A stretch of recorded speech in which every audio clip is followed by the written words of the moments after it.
We're still trying to get on the table the Big Bang, what it is, because some of the stuff you got in your video clips just blew my mind right off the map. Let's go, first of all, to the fact that scientists, when they look through their telescopes, what are they looking at? I mean, we're going right back, you said, to the time of the creation event. Yeah, they're actually looking back in time. The farther away you look, the farther back in time you see. And astronomers have telescopes that are able to look back so far in time that we're seeing the universe when it's 0.003% of its present age. So we're actually direct witnesses to the creation event. All right, folks, I couldn't understand that the first time he told me. If you didn't understand it, watch this video clip. It will tell you a little bit of what Hugh does and what the astronomers do and what they're looking at, and this is going to blow your mind. Watch this clip. This is the Keck Observatory, the world's largest optical telescopes.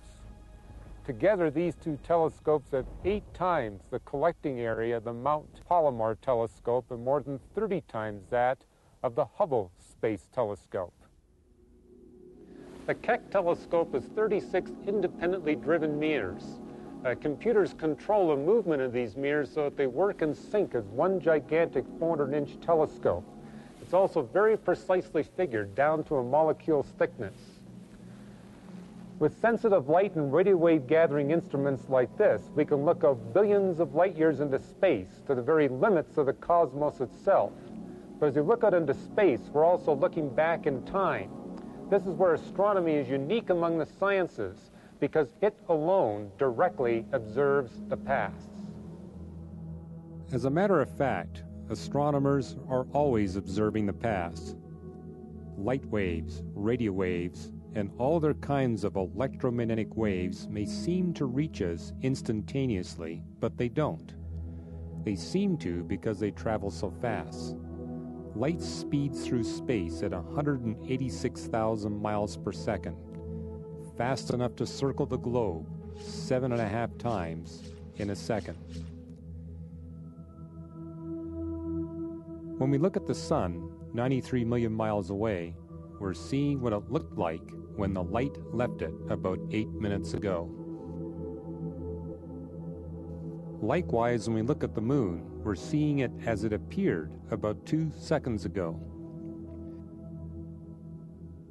When we look out to the stars, we're seeing them as they were thousands, millions, even billions of years ago. The farther away an object is, the longer ago its light began its trip through space.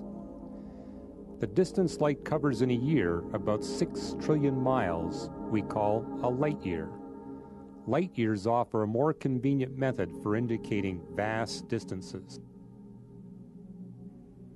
The most distant galaxies ever detected by astronomers are about 13 billion light years away. That means the light from those galaxies took 13 billion years to arrive on Earth. As we gaze at this galaxy, we're looking back in time at how it appeared 13 billion years ago.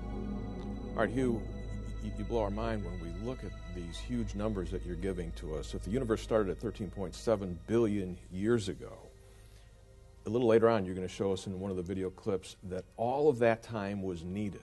All of the stars that are out there, we're going to give some numbers on how many stars are out there, are needed. That these things aren't a mistake. It's not just chaos. This is designed intricately. Tell us what you mean. Well, astronomers are amazed that the universe in only 13.7 billion years can provide a home for humanity. It really takes a lot of very intricate design to get the stage set that fast, given the laws of physics. Yeah, what you're saying is if we didn't have that time, and if we didn't have all the stars that are out there, how many stars are out there in the universe? 10 billion trillion in the observable universe. And what you're saying is that it's a specific number in the sense that if we had more than that, we'd have trouble in terms of life. Life couldn't exist in the universe. If we had less stars, we could. We're going to tell them why coming up. But just these things that the astronomers have found are fantastic, and it shows that God has created this thing very, very intricately. Very intricately and very rapidly.